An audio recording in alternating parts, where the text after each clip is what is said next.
Moody's, the credit rating agency, recently downgraded 11 different banks. And what they said, let me read you according to the Wall Street Journal, because Moody's said that there are strains in the way that banks are managing their assets and liabilities, and these strains are becoming, quote, increasingly evident and are pressuring profitability. Recent events have called into question whether some banks assumed high stability of deposits and their operational nature should be reevaluated. What does that mean? Well, Moody's is saying that they're looking at a lot of these smaller regional banks. And the first thing that happened was when Silicon Valley Bank collapsed, a lot of people went to their small regional banks and they took their money out of the regional banks and they took it to the bigger banks. Why did they do that?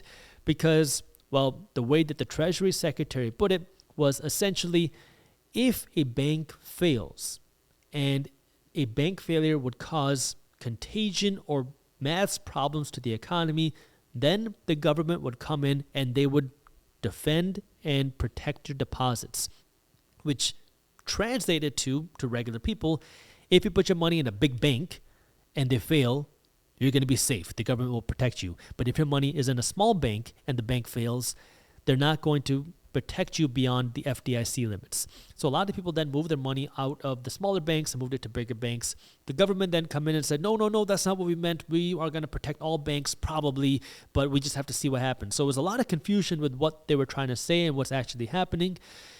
And then because people moved their money out of smaller banks had a tougher time lending because our banking system is not designed for people to pull their money out of banks. That was where then the Federal Reserve Bank came out and they enacted new lending programs for banks. That way, if you need short-term capital, you could borrow money directly from the Federal Reserve Bank. That way you could stay in business. That was a big help to a lot of these regional banks because now they could borrow billions of dollars from the Fed and stay afloat and continue lending money and continue to stay operational. So then things started to stabilize and we saw a lot of banks come out and say essentially that their deposits have stabilized. But then in the most recent earnings reports that we got from banks, we saw how much money people pulled out of these regional banks, which then created a new wave of concerns.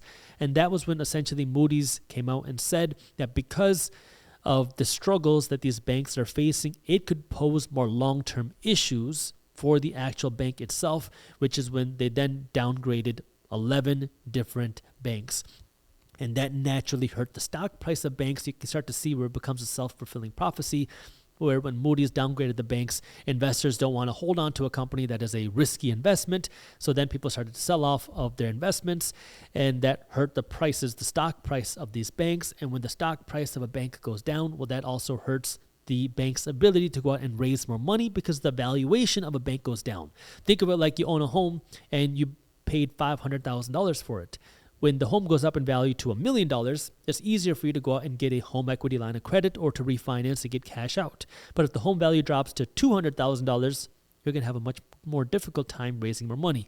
So this is where we're seeing more concerns in the banking sector. We have people saying that we will see more bank failures, but the government, the Federal Reserve Bank, and the FDIC have already essentially opened the door to protecting depositors. We don't know to what extent they will continue protecting depositors. And so this is where there's a lot of confusion. Now, if you ask most wealthy people like Warren Buffett, he has made it very clear that he does not believe nobody will lose money in a bank. So if you put your money in a bank and the bank fails, the government will come in and protect you, which you can pretty much see that the government has set a precedent with that. That if you keep your money in a bank, the government will go out and protect you if the bank fails. That does not mean that banks will be protected from failing. We could see more bank failures. We probably will see more bank failures if interest rates continue to rise, because higher interest rates mean that, well, valuations of things will go down. And if banks are underwater on their assets, and if banks struggle to get more money, and if banks are struggling with profitability, we could see more bank closures. So we're seeing a lot of concerns in the banking market. Most of us are taught not to worry about money because money is the root of all evil. It's bad. It's taboo. But at the same time, most people hate their jobs. And at the same time, most people hate how much money they make. And now when I say most people, I don't say this to be general. I'm saying most people as in the majority of Americans, more than